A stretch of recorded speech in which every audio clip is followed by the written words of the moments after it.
legend competition, where the students come in and they are expected to sit down and read. Through that, you can achieve the vision of empowering them academically. There is no shortcut to success. The only way and the proven way to excellence is hard work, and that hard work is by reading, sitting down to read. The competition is between 5 schools, 5 public schools. For now, we are dealing majorly with 5 schools, which are public schools, and we are bringing them, uniting them together to inculcate reading habits, healthy reading habits into them. This competition is just aimed at making them sit for a particular number of hours and making them read. After reading, they get to explain, they get to summarize. We ask them questions on what they have read. That's what this competition is majorly all about.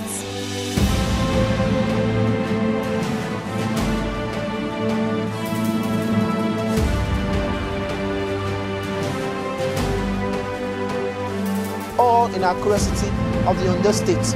So they came around and we collected them both junior and senior categories for 5 hours, about 5 hours to read.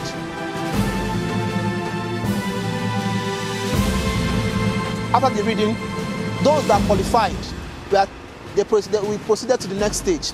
But then we had some disqualifying criteria. We have criteria like sleep. Any student that we found sleeping will disqualify the person. Then if you are absent-minded, these are the vices that prevent students from reading.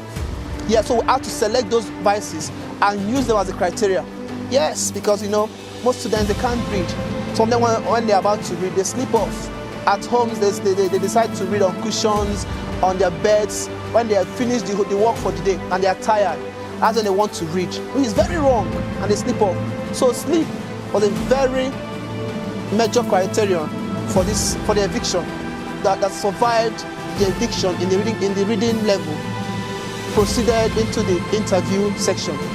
So we interviewed the students based on what they read, and although we allowed them to come in with any subject of their choice except for mathematics or religious inclined subjects. Just wanted them to read their books, subject notes. So they read. We interviewed them to test their level of understanding of what they actually read. Yes, because those students that were very smart, that we couldn't catch sleeping, or couldn't catch getting being distracted, we'll fish them out in the interview, as the volume of what they read will speak for itself. So we interviewed them and selected the best out of the interview, using 80% performance as the major criteria for qualification in the interview section. So after that, we proceeded to the third and final stage, which is the comprehension and question stage. The senior category, we are given a comprehension, and they read, and then we get their questions to answer using time with time. Now the junior students also get them comprehension passage, though lexis and structures. So from there, selected the best.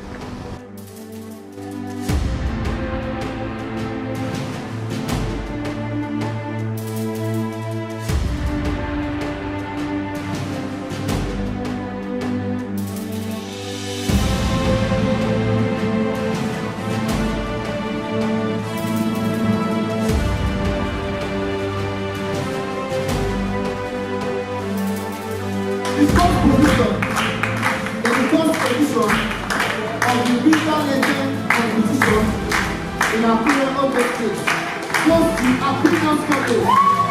Akosuya Aderi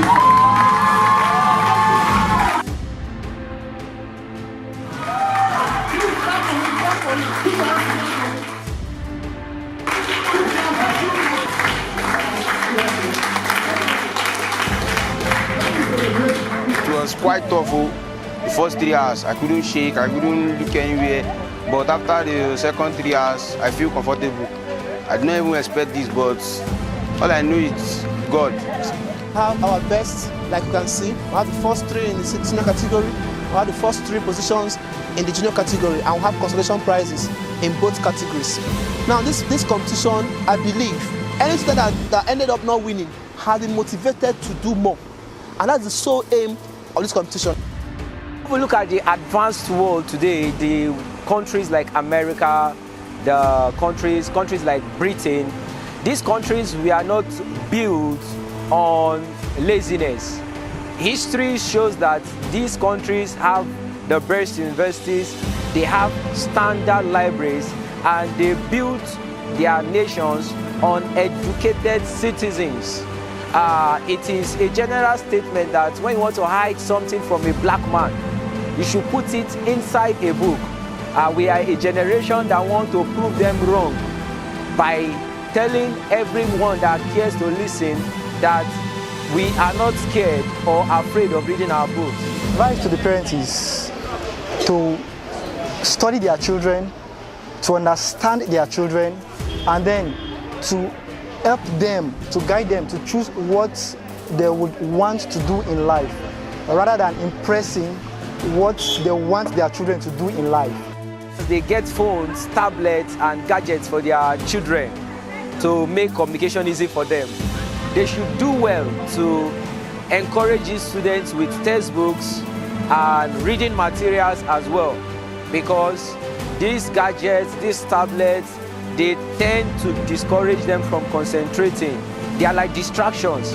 But if we can encourage our children to sit down and read, rather than looking for special centers for them at the end of the day, because that's what parents do nowadays. Provide the necessary environment, you know, the serene environment, the necessary tools, the reading table, you know, make it conducive for them to read.